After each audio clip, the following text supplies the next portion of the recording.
A day in the life of... Hindi, joke lang. Lalabas ako kasi may bibilin ako. At i-flex ko lang naman itong bago kong tote bag mula kay Rai Rai Shop. At hindi lang yan. Meron nga din pala akong bagong Gengar. Ano to, tingin niya? 1, 2, 3. Yes, tama kayo. Coin purse po ito. At dito ko kukunin ang pambayad sa tricycle papunta sa'yo. Hindi, joke lang. Alam niyo, hindi ako ma-tote bag na tao. Pero sa ganda ng quality ng tote bag ni Rai Rai Shop, kaya ito, ma-tote bag na ako.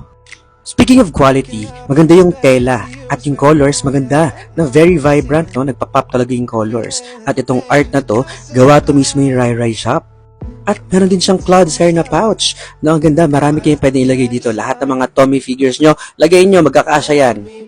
Okay, dasal muna bago kumain at merienda muna bago umuwi dahil yun lang po ang aking gagawin dito sa labas. Maraming salamat ulit Rai Rai Shop. Bili na kayo guys, ang ganda ng gawa nila.